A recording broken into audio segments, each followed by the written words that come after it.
புள்ளும் சிலும்பினகான் புள்ளரையின் கோயிலில் வெள்ளை விழிசங்கின் பேரரவம் கேட்டிலையோ.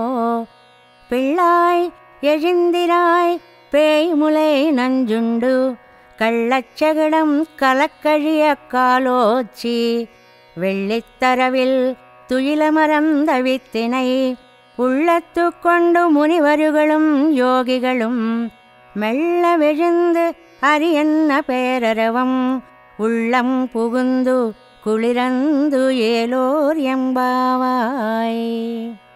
తిరుప్పావైలో మొదటి 5 పాసురాల్లో వ్రతానికి సంబంధించినటువంటి విశేష విషయాలను అందించి 6వ పాసురం నుంచి 15వ పాసురం వరకు 10 రోజులు 10 మంది గోపికలని నిద్రలేపినట్లుగా భావించి చెప్తోంది అమ్మ.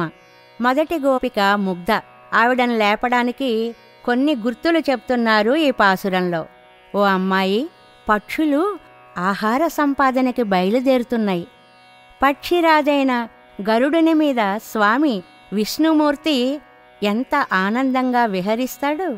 ఆయన కోవిలలో ఆలయంలో తెల్లని శంఖం పిలుస్తున్నట్లుగా ధ్వనిస్తోంది. వినిపించడం లేదా?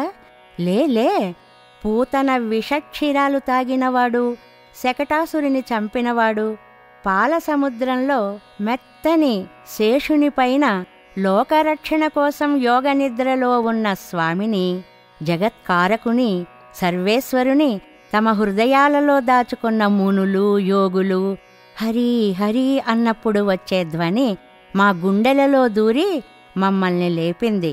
అమ్మా, నువ్వు కూడా వెంటనే లేచిరా తల్లి అంటుంది సూడి కొడుత్త నాచియార్.